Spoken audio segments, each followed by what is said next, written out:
Bismillahirrahmanirrahim. Assalamualaikum warahmatullahi wabarakatuh.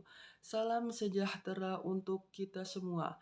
Pertama-tama, marilah kita panjatkan puji syukur atas kehadirat Tuhan Yang Maha Esa, karena atas karunia dan nikmatnya kita dapat berkumpul bersama dalam keadaan sehat walafiat.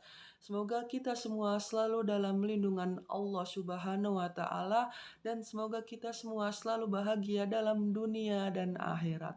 Amin ya robbal alamin. Selamat pagi, siang, sore, dan malam untuk kita semua. Kepada yang terhormat Ibu Nori Anggraini MA selaku dosen pada mata kuliah Sejarah Sastra Indonesia, serta teman-teman semua yang saya cintai. Semoga kita pada hari ini dan seterusnya diberikan kesehatan agar kita bisa beraktivitas dengan baik.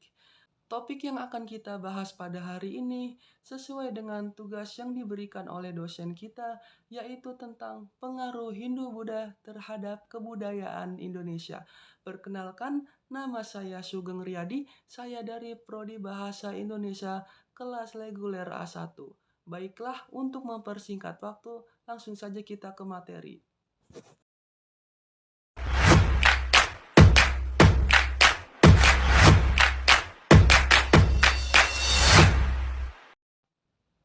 Pengaruh Hindu-Buddha terhadap kebudayaan Indonesia. Pengaruh kebudayaan Hindu-Buddha di Indonesia membawa perubahan signifikan dalam berbagai bidang kehidupan masyarakat. Adapun perwujudan alkulturasi antara kebudayaan Hindu-Buddha dengan kebudayaan Indonesia terlihat dari seni bangunan, kesastraan, bahasa dan tulisan, kepercayaan filsafat, juga sistem pemerintah. Yang pertama, ada seni bangunan. Pengaruh Hindu-Buddha secara fisik paling jelas tampak pada bangunan candi, di mana candi merupakan bangunan yang paling banyak didirikan pada masa pengaruh kebudayaan Hindu-Buddha. Candi memiliki arti atau bentuk bangunan beragam, misalnya candi yang berfungsi sebagai tempat peribadatan dan makam, candi pemandian suci, patirtan. Candi terdiri atas 3 bagian, yaitu kaki bandi, tubuh candi, dan pundak candi.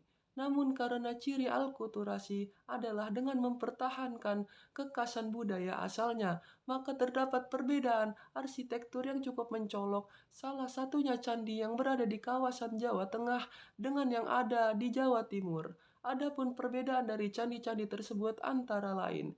Yang pertama, ada candi di Jawa Tengah.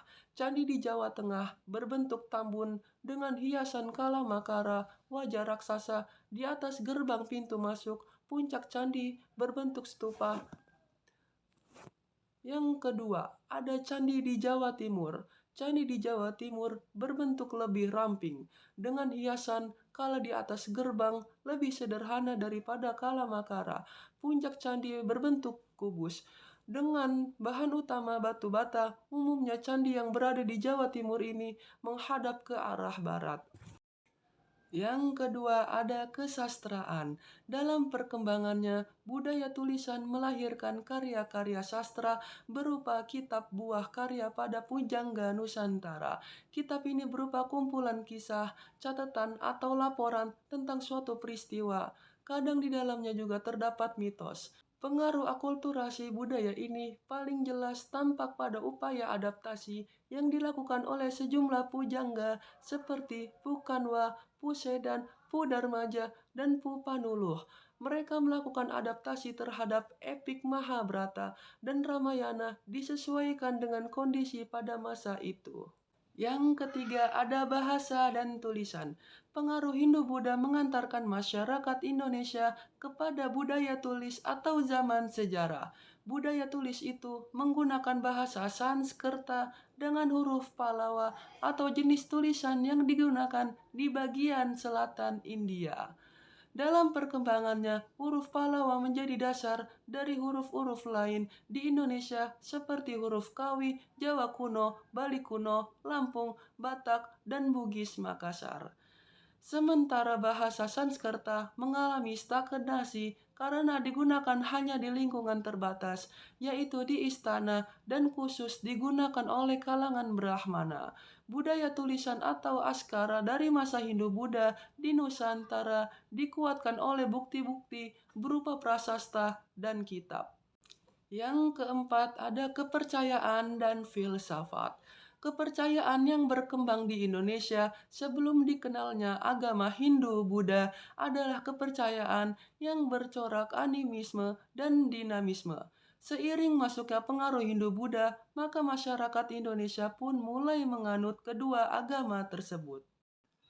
Yang kelima, ada sistem pemerintahan. Pengaruh kebudayaan Hindu-Buddha di Indonesia mengubah sistem pemerintahan yang ada di Nusantara.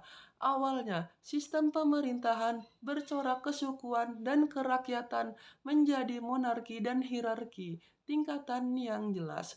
Struktur pemerintahan monarki berlaku umum di semua kerajaan Hindu-Buddha yang pernah muncul di Indonesia, mulai dari Kutai sampai Majapahit. Artinya, pemimpin tertinggi pemerintahan adalah raja, di mana raja dipilih berdasarkan faktor keturunan dari dinasti yang berkuasa dan dikukuhkan oleh kasta Brahmana atau kasta yang paling disegani dalam masyarakat Hindu. Saya akhiri presentasi saya pada hari ini. Saya mengucapkan banyak terima kasih kepada semua orang yang telah ikut berpartisipasi pada presentasi saya pada hari ini. Saya mengucapkan mohon maaf apabila video saya masih banyak kekurangan dan bila ada tutur kata yang salah, mohon dibukakan pintu maaf seluas-luasnya. Saya akhiri, wassalamualaikum warahmatullahi wabarakatuh. Salam hormat kepada kita semua dan kepada ibu dosen saya yaitu Ibu Nori Anggraini.